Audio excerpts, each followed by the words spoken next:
Hi everybody, today we've got another presidential political shift. This time it's 1988 to 2000.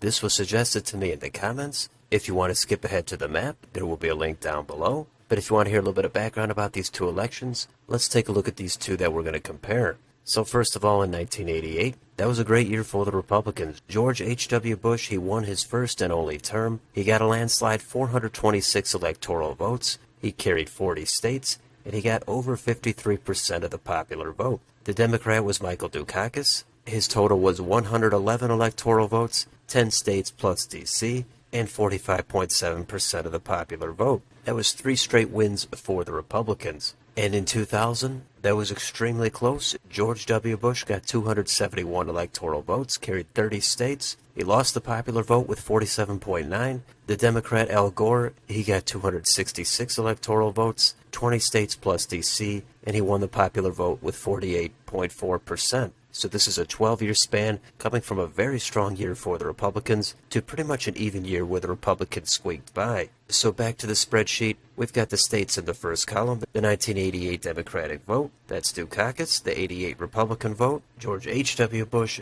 The 2000 Democratic vote, Al Gore. The 2000 Republican vote, George W. Bush. The next column are the Democratic shifts between these two elections, followed by the Republican shifts. And the last column is the net change between the two elections between the two parties. And then we have the usual shading. The darkest colors are 10 or more point shifts. The lightest colors are under 5-point shifts. So let's get started in Alabama in 1988. Michael Dukakis got 39.9% of the popular vote. George H.W. Bush got 59.2%. Jump ahead 12 years, 3 elections. Al Gore did slightly better at 41.6. George W. Bush did a little bit worse at 56.5.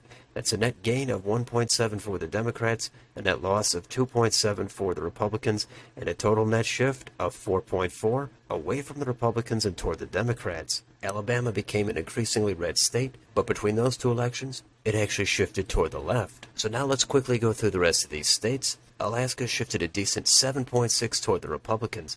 Arizona had a decent lurch toward the left by 15%. Arkansas also toward the left by 8.8.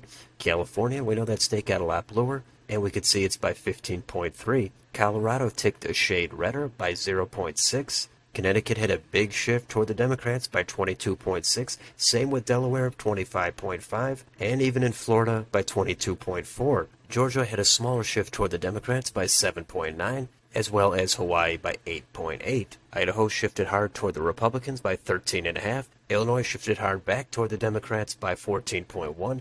Indiana also got bluer by 4.4.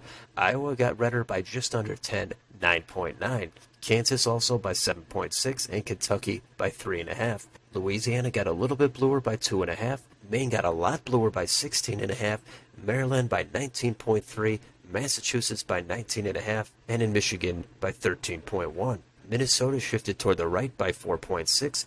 Mississippi shifted back toward the left by 3.9. Missouri had very little change. It used to be a swing state, and it shifted 0.6% toward the Democrats. Montana had a significant shift toward the Republicans by 19.1. Nebraska a smaller red shift by an even 8. And now we've got some big shifts back toward the Democrats. Nevada 17.5. New Hampshire 24.9. And in New Jersey, that had the biggest shift out of all the states, and that moved a very significant 29.4 toward the Democrats.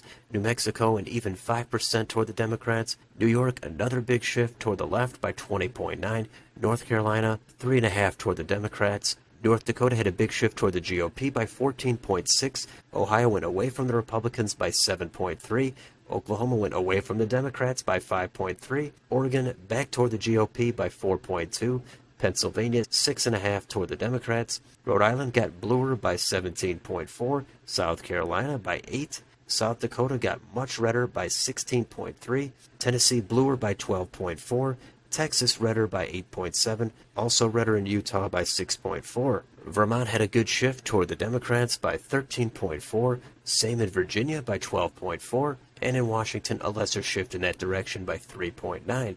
West Virginia, double digits, 11% toward the Republicans. Wisconsin, 3.4 toward the Republicans. And the last state is Wyoming, and that shifted 17.6 away from the Democrats and toward the Republicans. And we have Washington, D.C. on here, 7.8 toward the Democrats. So those are all of the states and all of the shifts. And if you want to get to the map to help visualize all these shifts, let's take a look at that. We've got similar shading. 10 or more point shifts are the darkest colors. This time the very lightest colors, those are under 1 point shifts, and we'll say those are the tilt margins. And those are Colorado and Missouri. So there's 4 levels of shading. And what are the takeaways from these shifts? Well, this time the South actually shifted toward the Democrats. Usually we think of the South as getting redder over the past 20 or 30 years. Not this time. Part of that might be because Al Gore, his home state was Tennessee. He didn't win his home state, but he got close. That probably helped him in some of these other southern states. The Northeast, the Southwest, and California, that shifted pretty decisively toward the Democrats. Same with Illinois. Not much of a surprise there. The Upper Great Plains, Idaho through the Dakotas, and down through Texas. That's where most of the shift toward the Republicans was, but there's a few other red or blue states that are scattered around the map. So there are more blue shifts on this map. That's because 1988 was a very nice year for the Republicans. 2000, very close year, and Bush even lost the popular vote. So there's some decent shifts on here. In only 12 years, some of these states did shift over 20 points. Not many of them, but some of these states were in the beginning or the midst of their own political realignment. That's how it's been, and that's probably what's going to keep happening in the future. So I did this because it was requested in the comments, and it's 2 elections that are not from so long ago that people can't remember them. It's tough to imagine George H.W. Bush and the Republicans dominating so much in 1988. Then Clinton comes in for 2 terms, and these are the resulting shifts. It is interesting to see Florida going hard toward the Democrats, especially when that was the key state in 2000, and Bush ended up winning it. So that goes to show Florida was much redder back in 1988 than it was at any other point since. So I'm sure you could point out some individual shifts that are notable, but I will leave it there for now. Let me know in the comments,